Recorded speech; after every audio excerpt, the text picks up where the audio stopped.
another one for you. Many of us believe that the biggest problem facing the country as far as our politicians are concerned is a lack of moral character in our elected officials. That most of the problems that we face can be traced back to a lack of character. What could you tell us to give us confidence in the fact that when you go down to that cesspool called Washington, you won't decide that it's a hot tub in 2 years? I'll share a secret with you. When I was 23 years old, I had a job in Albany working at the Senate Finance Committee, and I got a call one day from the United States Senator, and he offered a job. Now, to a 23-year-old working on Capitol Hill for the United States Senator, that's a handy experience. It really was. I had a great time. I went to him after a year, and I said, Senator, I love it. I love working for you, but I can't live in this town. There is something that happens by way of saying, I'll work there. I'm coming home on weekends.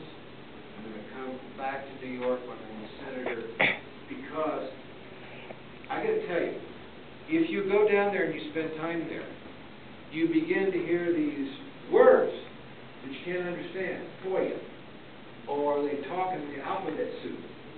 They get the idea that the whole world revolves around what goes on in this swamp. And then, you know, Washington was built on swampland. And it's not that way. And I've had people say to me with my career and what I've done, I really need to live in Washington. And I said, no, I don't want to live there because you lose touch with the real world. That will be my way of dealing with the whatever is in the water down there that seems to affect certain people. One more. Yeah, you have one for Diane, and I have a question. Okay. One more. When it comes to voting, right now, you know, when you get pulled over by a police officer, you have to show them your ID. It wouldn't cost any money. Why can't we mandate that somebody has to show their ID when we have to vote? And the fact is, you'll garner a lot of support by saying that. I mean, I pull out my ID purposely when I go up to vote, because I want people to know that, you know, I want people to do that. But I just feel that that is something that people don't trust the system. They want to stick their finger in purple ink. I feel like we feel that we're what's good is illegal aliens or people are voting twice. They really feel that their vote doesn't count. Can I confide to you that the other day I went to a store and I wanted to buy a beer. When I tried, it was carded. I've also been stopped for driving too fast. The first thing they do is say license and registration. I've never understood why people get so upset when they're asked to offer an ID. You practically now have to be strip searched before you're allowed on an airplane, or show a passport or a driver's license and 2 or 3 credit cards to get on the plane. And heaven help you if you try and buy a one-way ticket. Or at least that was my experience last time I tried. Right, so, I'm not sure why people get so upset about that, and it's a good question. Sir? You brought in the wonderful fiscal state of the state of New York, and it is safe to say that much of that has been caused by the public employee and service unions and teachers unions who have legal cover with the Taylor Law and the Triborough Bill. The same thing is happening in Washington, where you see that the average Washington salary is twice the average American working man's salary. You go right on down the line, where people are getting outrageous salaries, and yet they're not required to think, they're just required to follow a set of rules. What, if any, plans do you have to deal with that particular monstrosity? The world works and the pendulum swings. There's a backlash going on this year. Here's what caused it. President Obama was not honest about his agenda. Had he asked for the mandate to do what he is doing, he would have lost the election.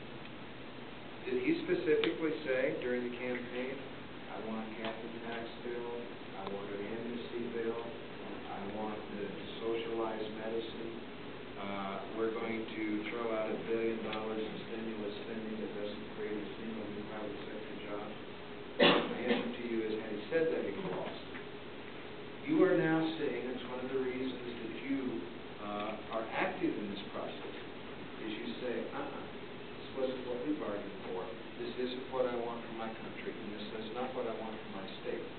And you are doing things that lots of Americans are doing now, saying, we're not taking this next time. So what will happen, sir, is that some people are going to lose elections this year, and other people are going to get the message that you cannot take license with the public's money to an extreme and take the pendulum too far.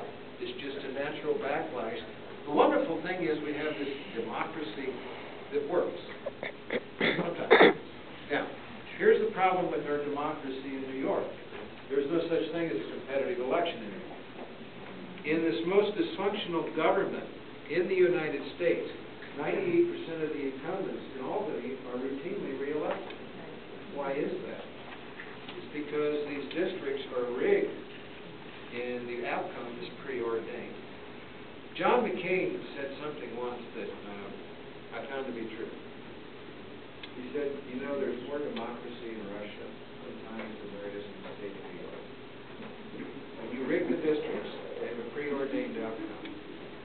Democracy does not work. So, one solution I would suggest is either nonpartisan redistricting. The marketplace of ideas will work if it's allowed to work.